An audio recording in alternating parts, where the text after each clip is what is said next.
buhay o kabiguan, ng ligaya o lungkot. Kaya marapat lamang na tanggapin si Jesus bilang tagapagligtas at Panginoon.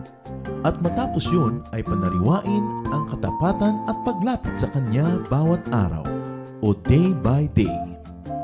Ang day by day ay naglalayong umalalay sa pang-araw-araw na pamumuhay. Narito po si Kuya Ed Lapis sa mensaheng pinamagatang Faith Can Do It.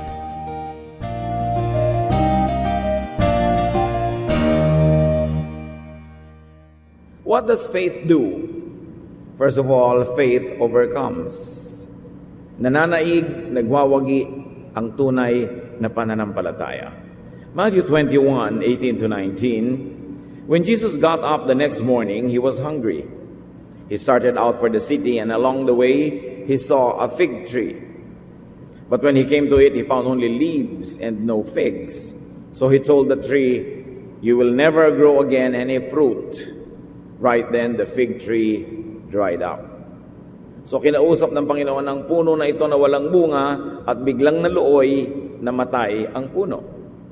Matthew 21:20, the disciples were shocked when they saw how quickly the tree had dried up. Shocking naman talaga. Telling a tree to die and it obeys.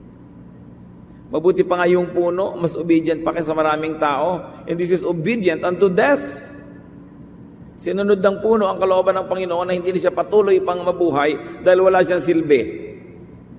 Matthew 21:21, but Jesus said to them, "If you have faith and don't doubt, I promise that you can do what I did to this tree, and you will be able to do even more.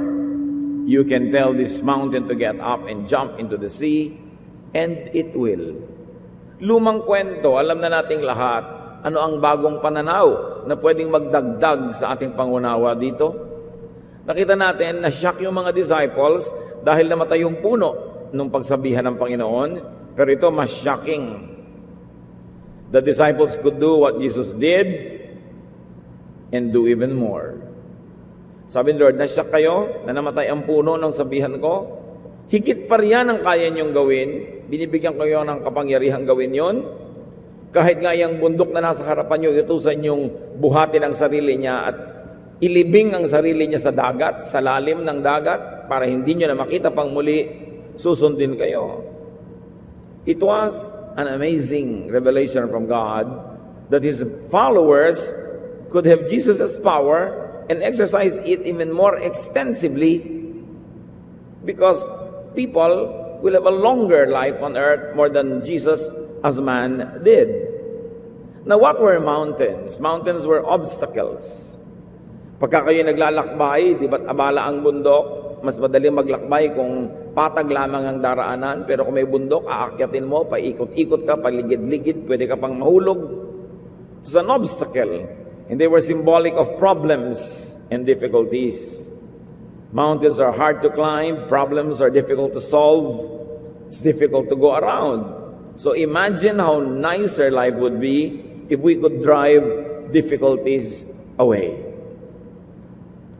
Hindi naman talaga literal na bundok ang pinag-uusapan na bubuhatin ang sarili niya at mawawala. Yung bundok na nakaharang sa daraanan mo, yun ay mga problema, mga kahinaan, mga iba't ibang dahilan kung ba't hindi natin magawa ang dapat gawin, hindi makamit ang dapat na kinakakamit at lagi nilang nabibigo ang ating mga pagsisikap. But faith can move mountains. Faith can remove obstacles between you and your goals. What else does faith do? Faith enables and empowers.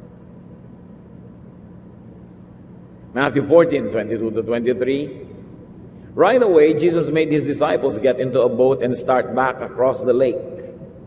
But he stayed until he had sent the crowds away. Then he went up on a mountain where he could be alone and pray. Later that evening, he was still there. Matapos sa isang maghapong pagtatrabaho, paglilingkod sa mga tao, pinauna na ng Panginoon ang kanyang mga disciples sa sumakay sa bangka at tumawid ng lawa. At siya'y naiwang mag-isa, umakyat sa bundok at nanalangin. Here, Jesus is up on a mountain. In fact, probably on top of that mountain. And what we see here symbolically is that Jesus conquers the mountain. Like symbolically what many mountain climbers try to do. They say they conquer a mountain. Mahirap akyatin, naakyat mo, di panalo ka. Pero ang itinuturo ng Panginoon sa pananalig, hindi mo kailangang akyatin, utusan mo lang at mawawala.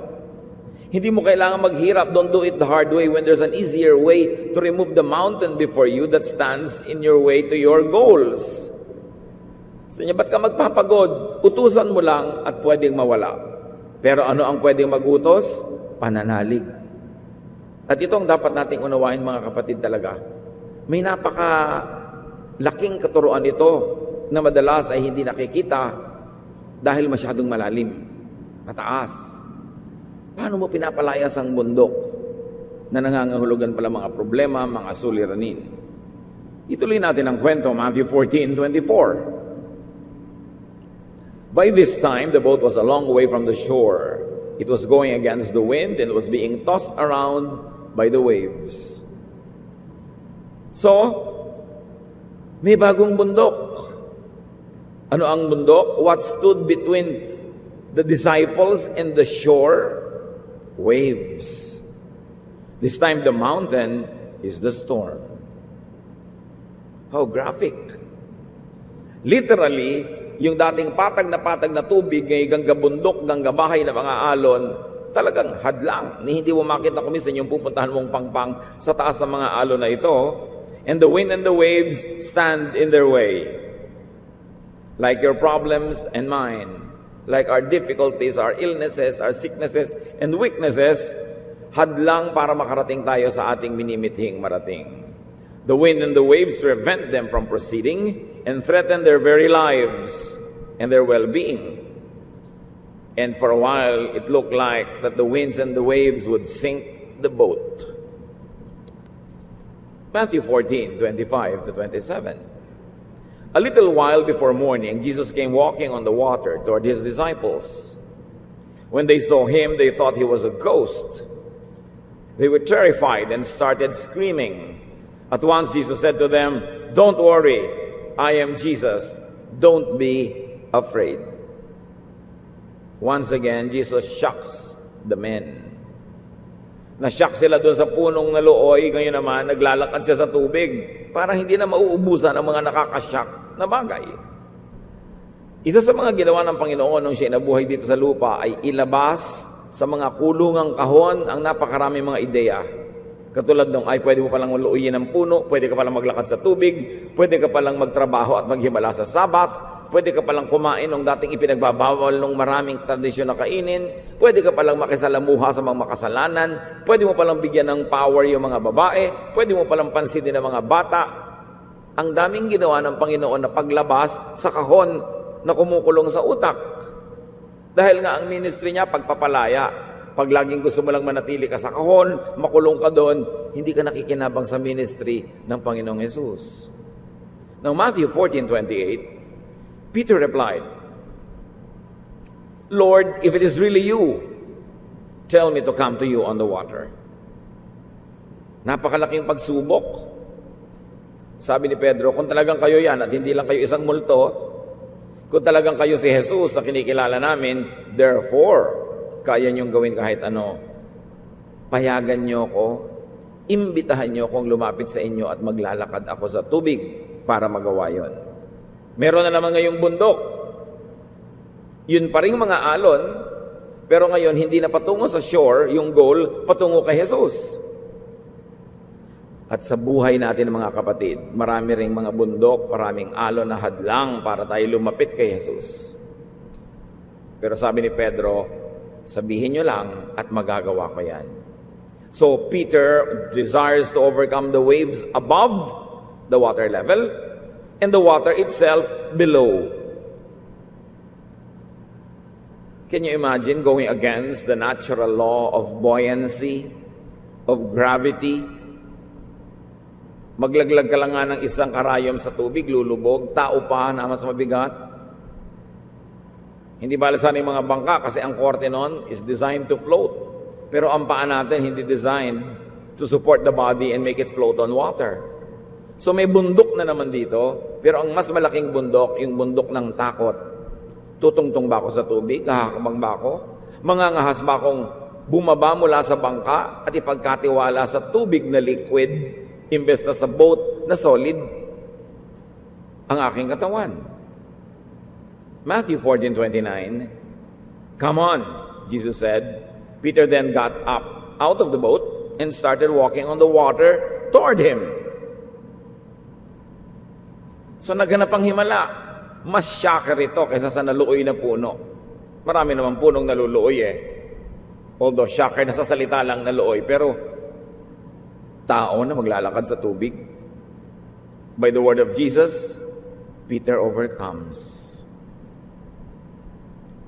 His faith in Jesus allowed him to overcome the law of gravity, the law of buoyancy, the law of physics, and many other natural laws. Matthew 14:30, "But when Peter saw how strong the wind was, he was afraid and started sinking. 'Save me, Lord,' he shouted." Maganda na sana yung takbo ng kwento.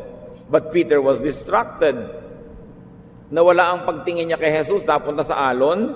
He got scared, and then he started sinking. Tingnan niyo mga kapatid ha, natakot muna bago lumubog. Hindi siya natakot dahil lumulubog na siya.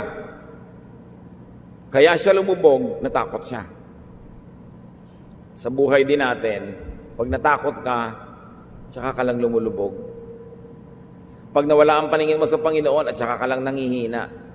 Hindi sasabihin mong nangihina ako, tuloy, hindi ko na makita si Lord. Baligtad, sinimulan mo munang hindi siya tingnan. Kaya ka nangihina. Fear comes first. That's why one of Jesus' main teachings is not to fear. Because fear will enlarge a small hill and it will become a mountain. Matthew 14:31, right away Jesus reached out his hand. He helped Peter up and said, "You surely don't have much faith. Why do you doubt?" So here, according to Jesus, not much faith means doubt, which leads to sinking and then to fear. Napakahalaga na buuin ang loob. Buo ang isip, buo ang loob. Buo ang pananalig. Buo ang determinasyon, hindi hati. Matthew 14:32-33, when Jesus and Peter got into the boat, the wind died down. The men in the boat worshiped Jesus and said, "You really are the Son of God." So hindi lang siya nakalakad sa tubig, napalakad pa niya si Pedro, at nung sila'y sumakay sa bangka, agad tumigil ang bagyo. Kaya may katatayong, "With Christ in my vessel, I can smile at the storm." Parang babaliwalain ko lang, pagtatawanan ko lang yung bagyo, basta't kaangkas ko si Jesus sa aking buhay. Basta't siya'y kasama ko, partner ko, nandito siya sa aking kumpanya, nandito siya sa aking bahay, nandito siya sa aking puso, nandito siya sa aking bangka, I can smile at the storm. So what else does faith do? Faith heals. Mark 10:52, Jesus told him, "You may go. Your eyes are healed because of your faith." Pansinin natin na binigyan ng Panginoon ng credit, hindi ang sarili niya, kundi yung pananalig ng tao. Sabi, alam mo, nakakita ka dahil sa pananalig mo. Luke 7:50, but Jesus told the woman, "Because of your faith, you are now saved. May God give you peace." So in both cases, Jesus credits the patient's faith, not himself, more than himself. Anong kahulugan nun sa ating buhay? That faith saves. Mahalaga na nanalig ka. Kahit magaling ang doktor, pagka hindi ka nananalig, hindi ka halos tatablan. Kahit ang ganda-ganda ng awit, pag hindi ka nananalig na maganda yon at gusto mong kumbinsihin ang sarili mong hindi maganda yon, hindi ka nga magagandahan. Pag nananalig ka, natutupad. Kaya mahalaga na ang pananalig natin ay pinapatibay at yun ang sinasabi ng ating bibig. Now, what do we do with faith? First of all, focus faith on and believe in the right object. Yung mga itong pinaghimalaan, tamang-tama kay Jesus sila nananalig. Focus on God. Focus on Jesus. Not on the storm. Not on the wind and not on the waves of life. Habang yung mga disciples nakatingin sa hangin, nakatingin sa alon, nakatingin sa bagyo, natakot sila. Bakit? Yung pagtingin at pagtitig nila sa bagyo ay pananalig. Sinasabi mo sa bagyo, naniniwala ako sa iyo. Naniniwala akong kaya mo akong palubugin. Naniniwala ako na kaya mo akong patayin. Naniniwala ako na kaya mo akong sirain. Therefore, naniniwala ka, lulubog ka nga. Pero nung si Pedro ay tumingin kay Lord, tinakpan niya ang pananalig niya doon sa tubig na pwede siyang kainin at nanalig siya kay Jesus na pwede siyang palutangin at yun ang naganap. Namnamin natin ito mga kapatid. Ang tao, nilikha ng Diyos sa kanyang wangis. Nasa atin ang Espiritu ng Diyos. Nasa atin din ang kapangyarihan ng Diyos na madalas hindi natin nakikita. Sinabi nga niya, higit pa sa ginagawa kong gagawin ninyo dahil kayo nananalig. Kung ganon, ang paniwalaan natin, nagaganap. Kaya dapat malakas ang pananalig mo. May mga taong ang lala ng sakit, pinanaligan nila, nagagaling sila, gumaling. Ngayon, hindi naman siyempre lahat ng naniniwala na magagaling sila, gagaling na nga dahil di wala nang namatay. Wala nang nagpunta sa Panginoon. Pero maraming mga kaso, pag nadaan sa pananalig, nangyayari. Alam niyo yung placebo effect? May mga ginawang eksperimento ang mga doktor. Nagbigay sila ng gamot sa isang grupo ng pasyente na ang totoo, hindi naman totoong gamot, akala lang nila gamot. At isang grupo naman ay mga gamot talaga ibinigay. So, pinainom nila pare-pareho. Pati yung mga uminom ng hindi totoong gamot, naggalingan. Dahil naniniwala silang pagagalingin sila nung iniinom nila. Pero pagka hindi ka naniniwala na pagagalingin ka, paano ka tatablan? Kahit gamot talaga yon. Kaya yung mga iba, naku, ma-allergic ako. Ayun, na-allergic na ka. Hihikain ako. Puro takot. Matatakot ako. Natatakot nga. Bakit? Pinaniwalaan nyo na eh. Kasi yung batang yan, ako walang kinabukasan yan, pasawayan, ganyan. Nangyayari. Kasi pinaniniwalaan. Yan ang isang hiwaga na dapat natin maunawa. Dahil tayo'y nakakonekta sa Diyos, ang pinaniniwalaan natin. Kung yung paniniwalang yun ay makapangyarihan at tapat, mayroong napakalaking posibilidad na maganap. Ngayon sasabihin natin, ba't naniniwala po ako hindi naganap? Number 1, baka hindi ka talaga naniniwala, akala mo lang. Number 2, hindi ganap ang paniniwala o yung paniniwala mo na yon, bagamat totoo at ganap, pero labag sa kalooban ng Diyos sa specific moment na yon. Pero pag nagkatiyap-tiyap yan, mangyayari. Look what happened to Peter. Naniwala, nakalakad. Yung mga lumaki sa hirap, pero hindi siya naniniwala sa hirap. Sasabihin niya, ayoko maging mahirap, ayokong lumaking maging mahirap, ayokong mamatay na mahirap, may gagawin ako sa buhay ko. Ito yung mga tao nakakaahon sa hirap. Kasi ayaw nilang maniwala sa kahirapan, naniniwala sila sa karangyaan siguro. O kung hindi man kayamanan, naniniwala sila sa ginhawa na dapat makamit nila. Sinong hindi aasenso sa buhay kahit anong mangyari? Yung pinanganak na mahirap, pero tinanggap na niya yon. So, bakit ka mahirap? Talagang ganyan ang buhay. Di ba? Pagka umasenso ka nawa, naku, hindi mangyayari yan. Mahirap yan. Yun talagang wala mangyayari sa mga ganon. Dahil sila mismo hindi naniniwala na aasenso sila. Hindi naman lahat ng naghangad na umasenso ay talagang umasenso. Pero lahat ng umasenso naghangad muna. Naniwala. And then they throw their weight, they throw their skills, their life, their resources, their time, their talent, their treasure behind that belief. Kayo mga naniniwalang makakagawa tayo ng pyramid, yung mga Egyptians, nakagawa. Yung naniniwala na makakagawa tayo nito at makakagawa nun, nakakapagpatayo ng mga gusali, nakakapagpatapos ng anak yung mga naniniwala sa edukasyon at naniniwalang kahit anong hirap ay gagawin nila.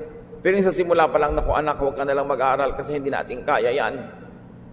Nakokontra lang yon kung yung bata mismo may paniniwala sa sarili niya, sa pangarap niya, at sisikapin niya yon ayon sa kanyang pangarap dahil pinaniwalaan na gaganap. What you focus on, what you believe in, becomes your reality. Tingnan ninyo, may dalawang tao na tulog sa isang pagkadilim-dilim na kwarto. Yung isa natatakot, yung isa hindi.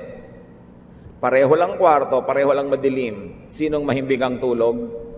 Sino ang napuyat? Naniwala ka, pinili mong matakot. Mahihiga kayo, may katabi kayong bangkay. Yung isa natatakot sa bangkay, yung isa yakap-yakapan niya yung bangkay. Sino ang maginhawa? Kung anong pinaniniwalaan nyo, magiging ganon kayo. When you think of life as cruel, life will be cruel to you.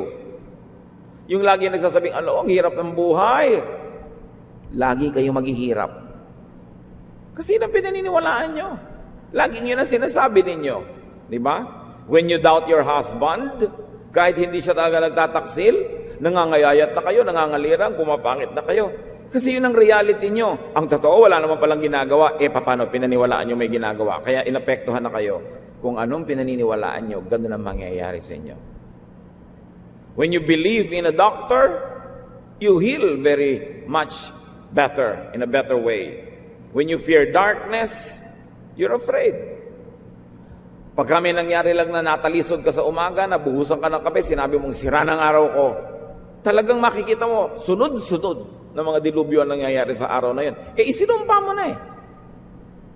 Kaya lagi nilang nagsasabi, only in the Philippines, negative, negative. Kaya nagkakanda negative, negative tayo. Ilang milyong Pilipino ang minumura ang Pilipinas araw-araw. Lagi mo nalang sasabihin, hindi na tayo aasenso. Ay talaga, mga politiko natin, ay talaga, naku ang Pilipino, ganito, naku ang Pilipino, ganon. Sabi tayo ng sabi, nagiging ganon tuloy tayo. Kaya dapat palitan yan at sabihin yung, it's more fun in the Philippines. At pag naniniwala kayo doon, pati kayo sasali para to pa rin yung sinasabi ninyo. Kaya nakikita nyo, hindi ba? Inilalagay pa ng mga mayor sa pader, ang mga taga-barangay 58 ay malilinis. Kasi tapat mong sabihin, oo nga, we can. Tapat ko, linis ko. Pag sinasabi mo yun, gagawin mo eh. Pero ay, wala nang pag-asa ang mga basura dito. Hindi na ako gagaling. Ba't po kayo mahina? Matanda na ako. Ba't mo po si Moses, 80 years old na, nag-exodus pa? Ano ba naman kayo? Matanda na ako. Kahit hindi ka nangihina, ihihina ka pag inisip mo ng inisip yun eh. Kulang ang budget natin. Mahal ang bilihin. Stop saying these things. Because it's a declaration of faith. And remember, what you ask for in prayer, you will receive. Kaya dapat binabantayan natin ang pinapanalangin. Sa kamatayan na lang. Pagka halimbawa, merong ililibing, sasabihin po isa kawawa naman siya, ang sikip-sikip ng ataol, maliit yata yung ataol, di ba? Or, naku, paano kaya, ang hirap naman pag nalibing ako, para ang sikip, madilim sa ilalim ng lupa. Alam niyo kung bakit gano'n ang ating mga isipin? Pag may mahal tayo sa buhay na nakaburol, na aawa tayo dahil ang putla-putla, di ba? Parang sobrang kahabag-habag. Bakit gano'n ang feeling natin? Kasi ang tinitingnan natin yung katawan eh. Doon tayo nag-associate. Doon tayo nakikibakas doon sa katawan. Kung doon ka sa spirito, nakatuon, sabi mo, wow, ang laya-laya na ng espiritu niya, kasama na ng Diyos. Paano itong katawan? Hindi naman siya na yan eh. Tulad lagi ko sinasabi, pagka kayo man nagtiklop ng mga damit nyo, inilagay nyo sa maleta, chinek nyo sa aeroplano, nando sa ilalim, sa baggage hold, nasasabi nyo ba, ang hirap-hirap namang huminga dyan? Hindi, kasi damit nyo lang yun. Nando naman kayo sa taas eh. Pag inilibing ang katawan nyo, damit nyo lang yung nalibing, hindi kayo. Kasi ang spirito nyo nasa taas. Pero natatakot tayo, nahihirapan ang loob natin, nalulungkot tayo para sa mga namatay, kasi nakatuon tayo doon sa katawang patay, hindi sa espiritong buhay. So pinipili kung saan titingin. Titingin ba kayo kay Jesus o sa alon? Kung sinong tingnan nyo, yun ang mananaig. Kung sinong paniwalaan nyo, yun ang magiging katotohanan ng inyong buhay. So focus on the body or the spirit? Focus on the dead body or the spirit that has become free to join its maker? Philippians 4:8. Finally, my friends, keep your minds on whatever is true,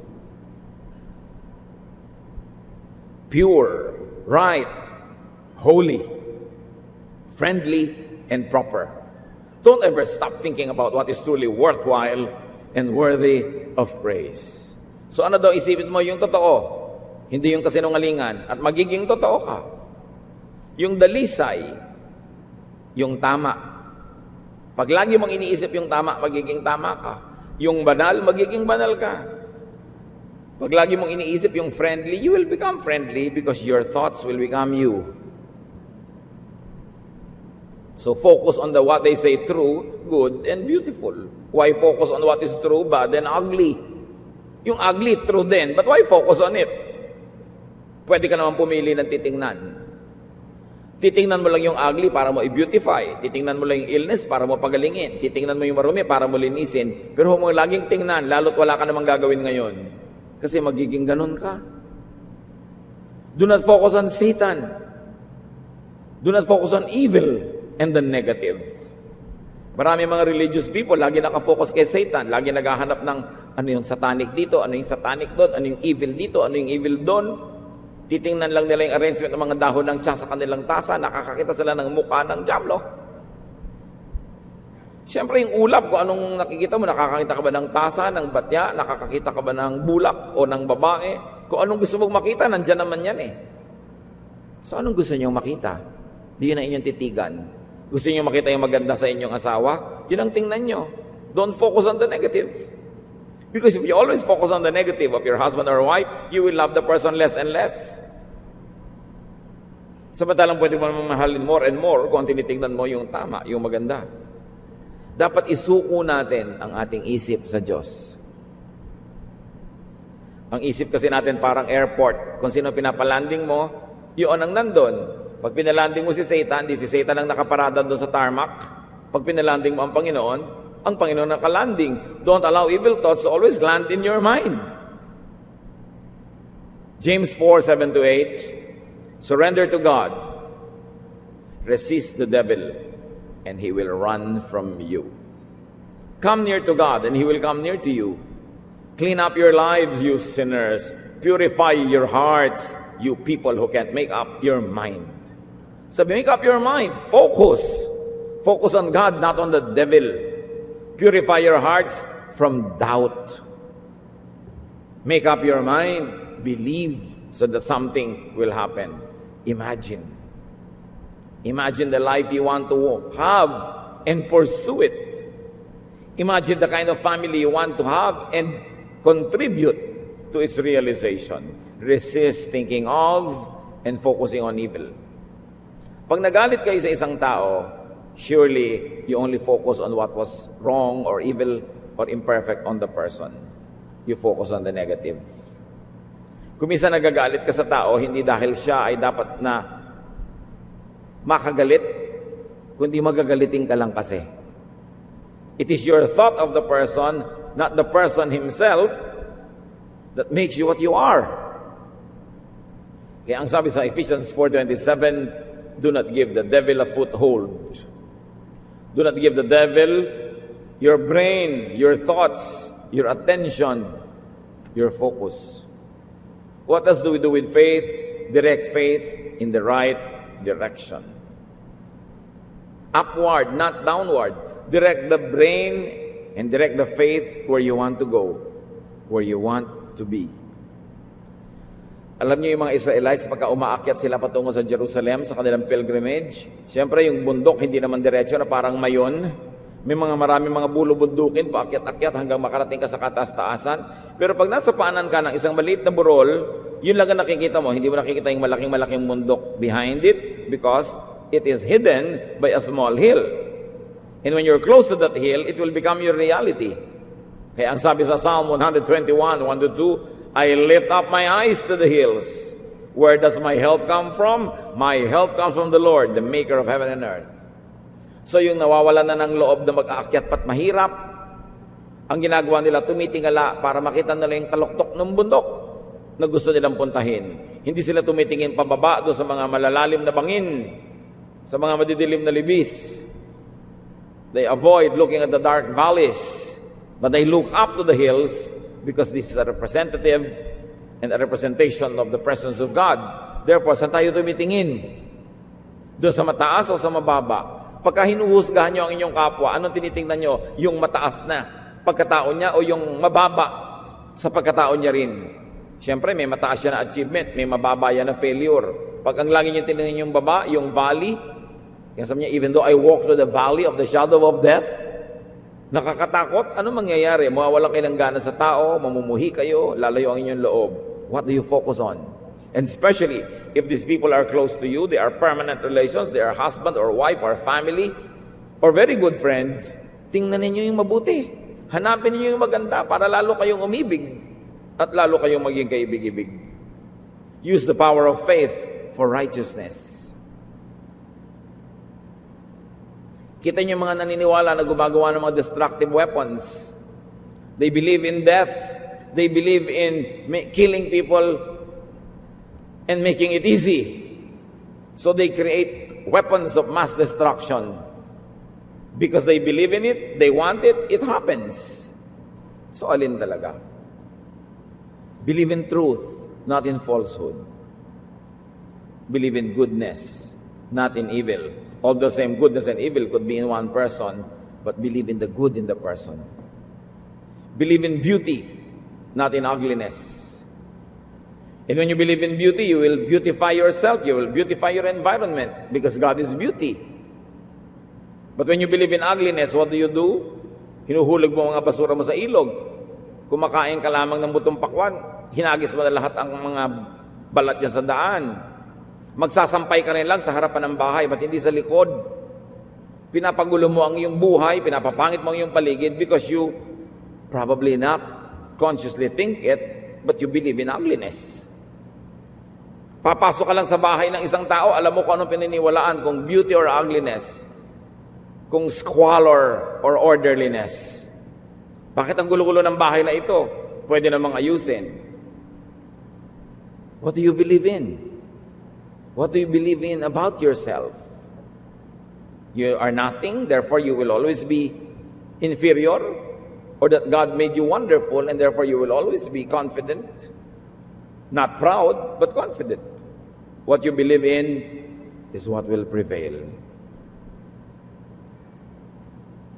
Anong klaseng klima sa inyong tahanan ng pinaniniwalaan mo? Yun ang mangyayari. Sigawan ba, awayan, o pagmamahalan? Believe in, think of, and focus on the good in people. In the church, even in one's country, gusto nating baguhin ang Pilipinas, baguhin muna natin ang pag-iisip natin tungkol sa pagiging Pilipino. Anong ibig sabihin noon? Baguhin muna natin ang ating paraan ng pamumuhay. Kasi pag lahat tayo sabay-sabay nag-isip na babaguhin natin ang bayan, magbabago yun. At ang pagbabago nagsisimula sa atin. Focus on what you desire. On that which you desire. Not on what you don't want. Marami po mga tao magaling mag-torture ng sarili. Ang pinofocus nila, yung ayaw nila.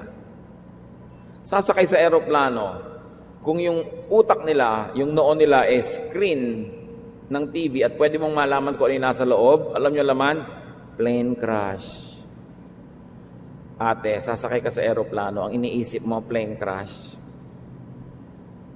Malamang mag-plane crash nga tayo. At kung hindi man, nakalanding tayo ng payapa pero buong biyahe, pinagpapawisan ka ng malapot, ninenervyos ka kasi ang iniisip mo, plane crash. Ba't di ka mag-isip ng happy landing? Kaya nga magandang greeting sa mga aalis, happy landing. Diba? Ang iniisip mo na agad yung masayang landing. Uuwi ka sa Pilipinas, ang iniisip mo isang katerbang kamag-anak na mangungutang at hihingi sa iyo, di ba? Bagamat katotohanan din yon. Pero it will affect your attitude. It will affect the way you behave. Ngayon pa lang, ganito pa lang kaaga sa usapan mga kapatid, nais ko, isipin natin, ano mga laman ng utak nyo na nagpapahirap sa inyong loob? Alisin nyo. Ang isang number one na tumatakot lagi sa tao habang nabubuhay, kamatayan. Minsan ka lang mamatay, pero pag inisip mo araw-araw, you die a little bit. So why don't you just focus on living, and when you die, die. Pero pagdating na ng araw na yon, yung hindi pa, iniisip mo na, paulit-ulit. Therefore, in your reality, you die. Though your body lives. Matthew 21:22, sabi ng Panginoong Jesus, if you believe, you will receive whatever you ask for in prayer. Kung nananalig ka, ano man ang hilingin mo, sa panalangin, tatanggapin mo. Now, thinking is praying. In case you didn't know, hindi nile-label sa langit, kung yung laman ng utak mo, itatawaging guni-guni, imagination, o prayer. Pag nasa utak mo yun, nakakarating yun sa langit. You know why? Sa palagay nyo, pag sinabing the body is the temple of the Holy Spirit, saang bahagi ng ating katawan nakatira ang Espiritu ng Diyos? Sa bukong-bukong? Sa kilikili? Sa kulani? Sa puso? Pag binuksan mo, wala rin naman talaga. Di ba? Nakatira ang Diyos sa ating isip. Kaya yung isip ang gustong agawin ni Satanas. Doon din niya gustong tumira. Kaya gusto niyong malaman kung sino ang nakatira sa inyong utak, suriin niyo kung anong pinag-iisip niyo. O may dumadaang babae, gusto mong hagahasain, sinong nakatira? Alangan namang ang Diyos. Kasi ang utak ko po, time sharing. Para mga bahay bakasyon na maraming may-ari, kani-kanya lang ng schedule. Dapat nakadedicate yung utak natin kay Lord. Ang pinag-aagawan ng langit at ng impyerno, yung ating utak. Dahil sa utak nagaganap ang lahat. Hindi sa loob ng puso, hindi sa balon-balunan, sa utak.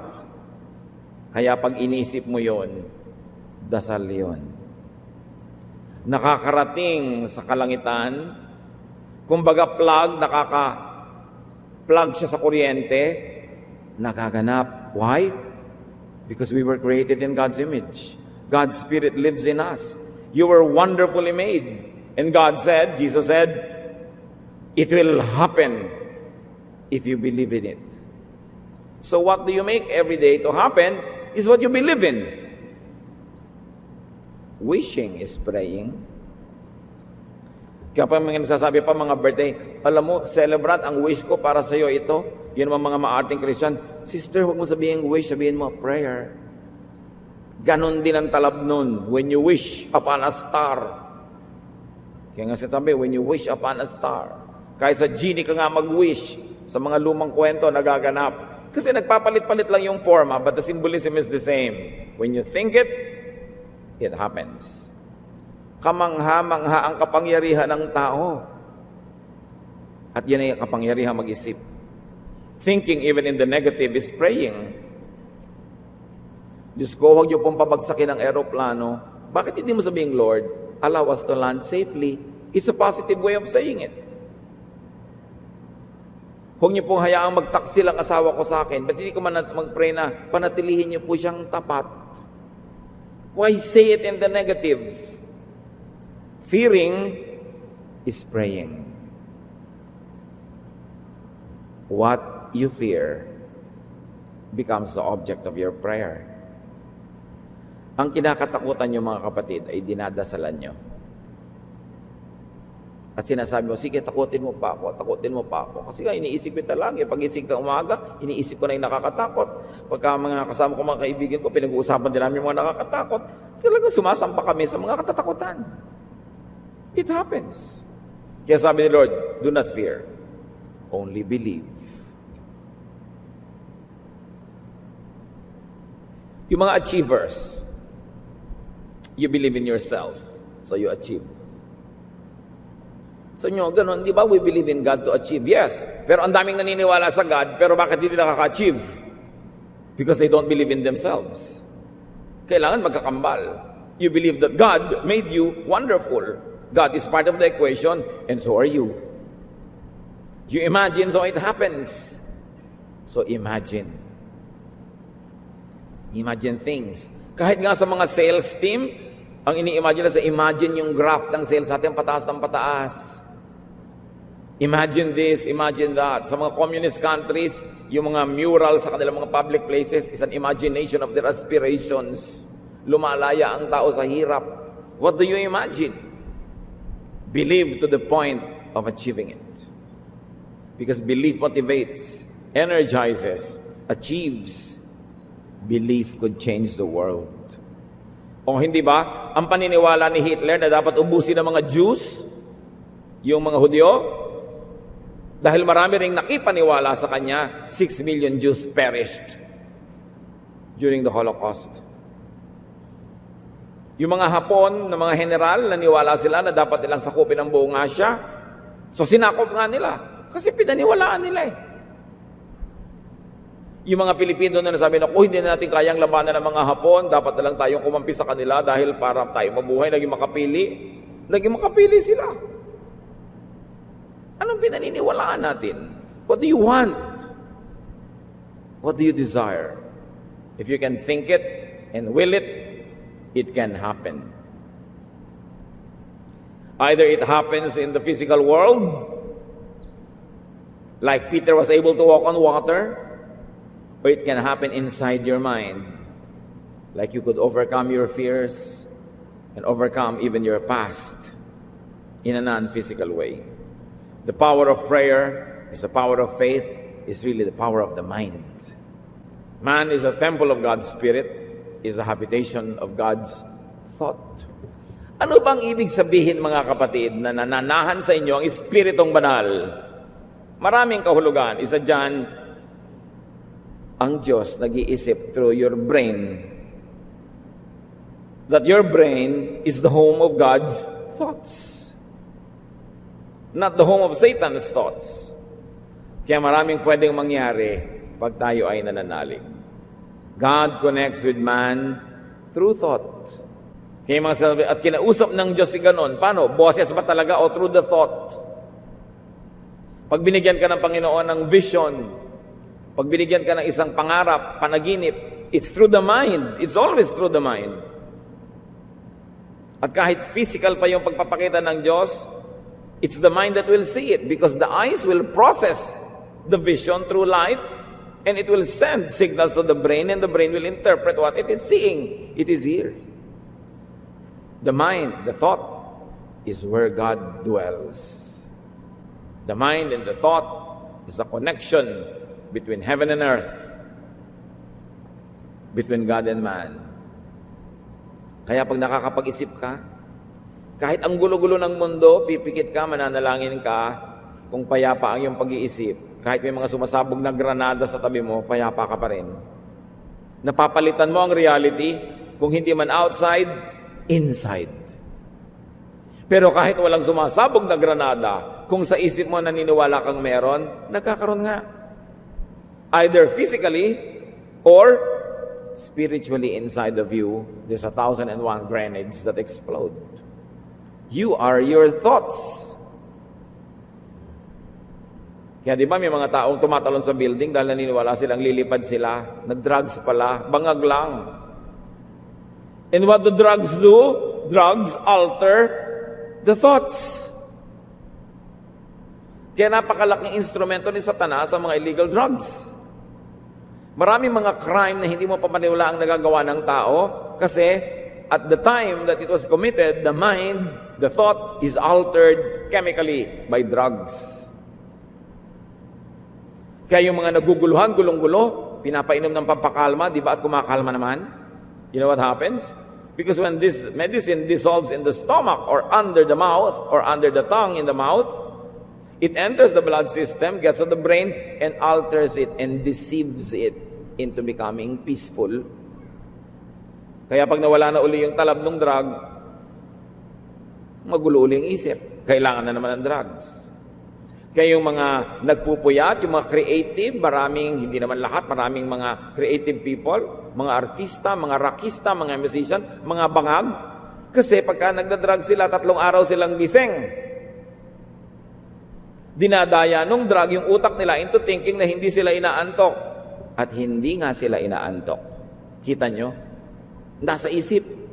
Pero pag nawala ang effect ng droga, 5 araw natulog kasi yung katotohanan bumabalik. Kaya yung mga nagpe-pray, yung mga nakikita nyo kumisan yung mga sa iba-ibang relihiyon, naglalakad sa baga, sa apoy, hindi tinatabla ng init. Kasi nananalig silang hindi sila tatablan and the power of concentration enables them. Sabi diba satanic, it's mind.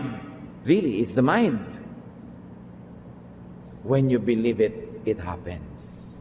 Katulad ng lagi ko kinukwento sa inyo, may kilala ako na kailangan ng blood transfusion. Ayaw niya dahil sa kanyang relihiyon. Pero kahit ayaw niya, pinalagyan siya ng blood transfusion ng biyanan niya dahil mamamatay na eh. Nagbi-bleed. Akala niyo ba pumasok yung dugo sa ugat niya? Hindi. Natalo ng mind niya yung law of physics. Hindi pumasok ang dugo sa ugat. And of course, she died. The mind is powerful. Masyadong underutilized, underdeveloped. Especially the religious expression of it, faith and prayer. Through the mind, man connects with God or with Satan.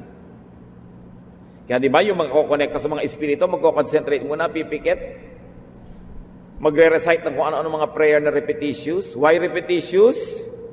Para mawala ng control yung mind. Nawawala sa control kasi repeat ng repeat lang, nalilibang, then pwedeng pasukin ng ibang mga thoughts. Through the mind, man taps into the power of God or of Satan. Never underestimate somebody who prays. Never underestimate somebody who believes. Because strong faith and prayer can move mountains, can make things happen. Tingnan nyo lahat ng mga inbensyon. Naisipan lang yan, di ba? Tapos totoo na. May nag-iisip lang, nagagawa ng cellphone, ayan, meron na. May nag-iisip na gagawa ng mga spaceships, meron na. Pag iniisip ng tao, nagaganap. Because we were wonderfully made. To change the world, to change the surroundings and life, to change oneself, people have to first change their minds, the way they think. Because as we have said, you are your thought, you are your faith. You are who and what and where you are now because of your mind. Lahat ng kaaway nyo, nakaaway nyo yan because of your mind. Because either inaway nyo o nag-decide kayong papatulan nyo. Kaya kaaway nyo. Yung mga minahal nyo, nag-decide kayong mamahalin nyo yan. Kaya mahal nyo pa rin. Yung hindi nyo na mahal ngayon, nag-decide kasi kayong hindi nyo na mamahalin. Ayoko na. The mind. Paano nakakapag-tight ang isang tao kung hindi matapat ang pananalig? Aba, ang hirap yata makipaghiwalay sa piso. Pag nakaya mong makipaghiwalay sa 100 piso, 1,000 piso, 100,000 piso, 1,000,000 piso, grabing faith yon. That's why you celebrate the offerings, you celebrate the tithes and the offerings, because it takes only genuine faith for people to part with their money. Because those who do not have faith will never do it.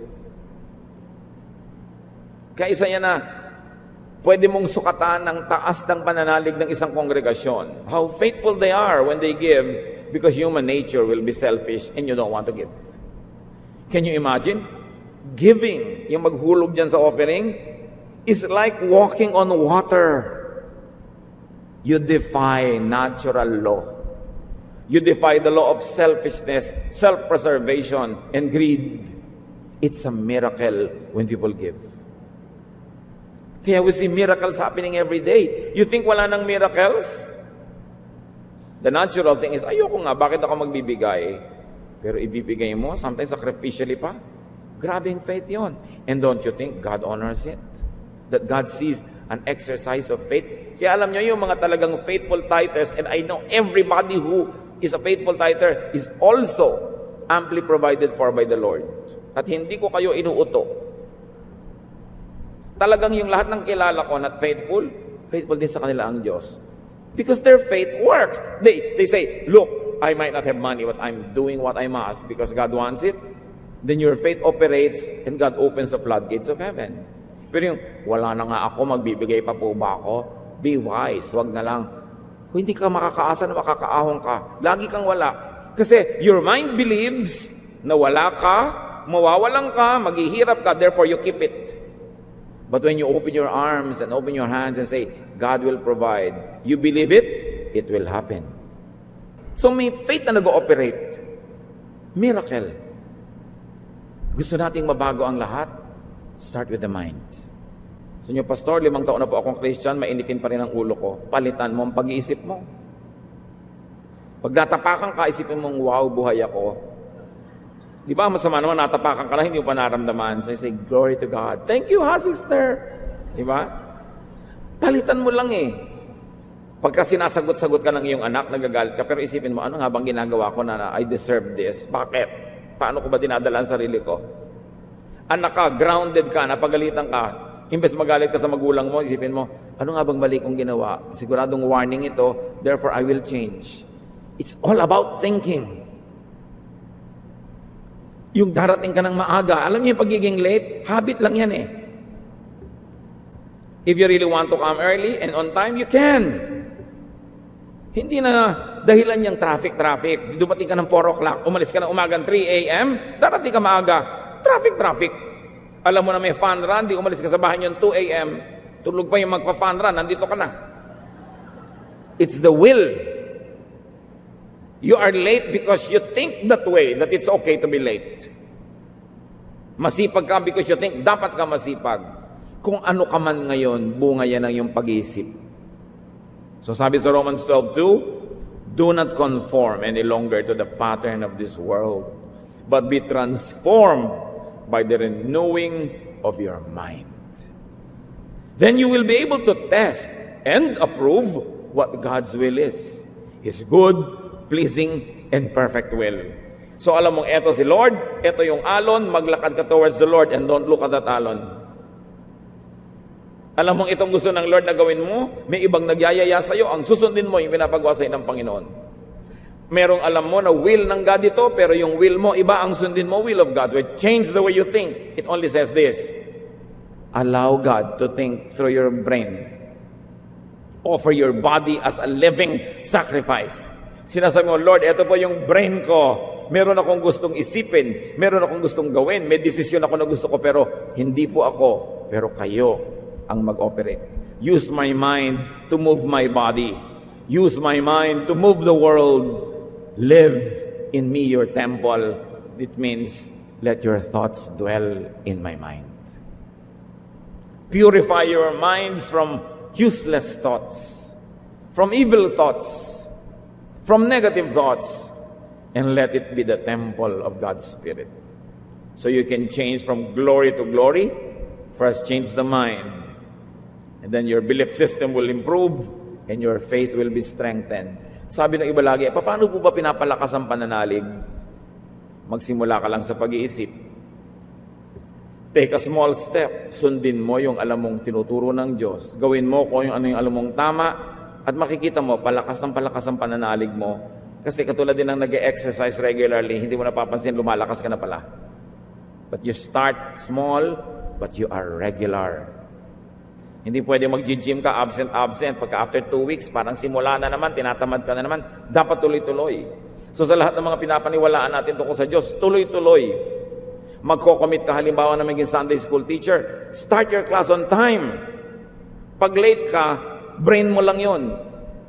Either you allow yourself to be late or you justify being late. You make excuses, therefore you're always late. Member ka ng choir, instrumentalist ka, tutugtog ka, tapos 5 minutes late ka. You make God wait for your music. Hello?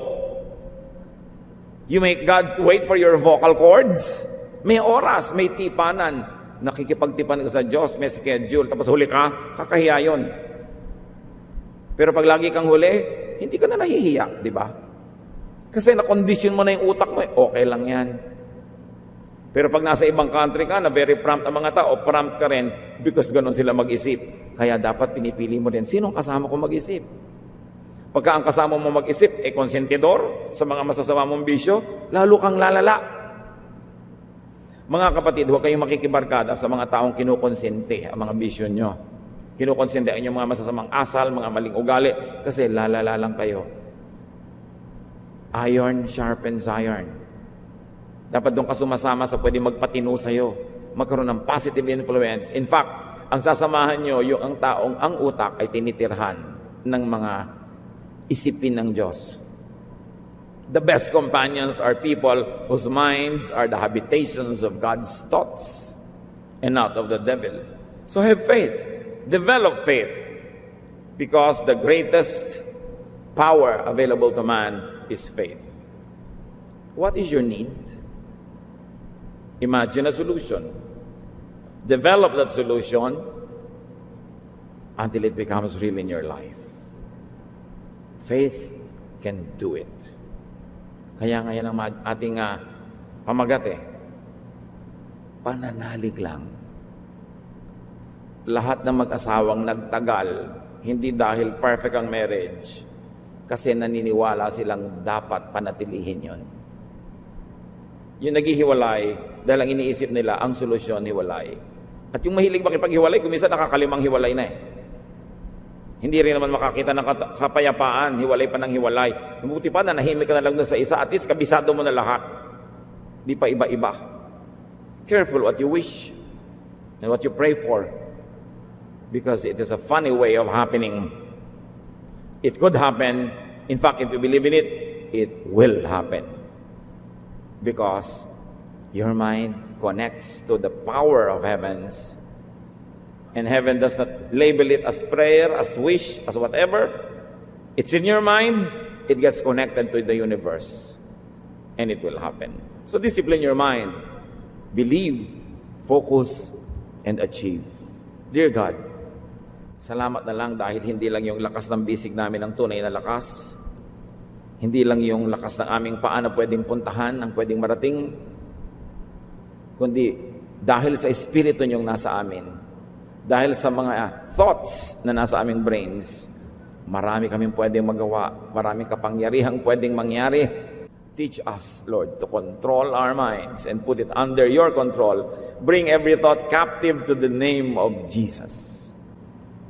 Suriin namin na aming mga sarili ngayon, anong kinasadlakan namin ng mga kapalaran, at makita namin may kinalaman ang paraan ng pag-iisip namin, kaya kami naging ganun. Kung hindi lumalago ang aming espiritualidad, kung may mga habits kaming hindi ka nais-nais dahil sa aming pag-iisip, salamat Lord for making us realize that first we must change the way we think. The way we think about appointments, na pag may appointment na 8 o'clock, dapat igagalang namin yon at hindi namin pwedeng sabihin, pwede nang late. The way we think. Anong mga dapat magbago sa aming buhay, O Lord? Turuan niyo po kami. Pagbulay-bulay tayo sa ating pagyuko sa presensya ng Diyos. Isipin natin yung mga asal natin hindi ka nais-nais. Identify the thoughts they come from. Pull out the thought from your brain and replace it with godly thought.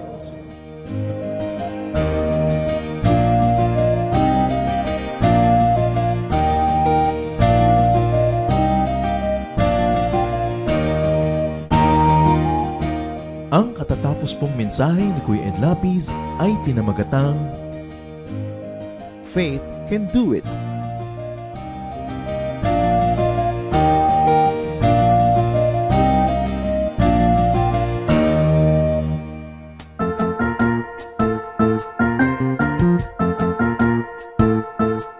Oras na po para pansamantalang magpaalam ang programang Day by Day. Tayo po'y magsama-sama tuwing ika-6 hanggang ika-7 ng umaga, araw-araw. Magandang umaga po at mabuhay ang Panginoong Hesus.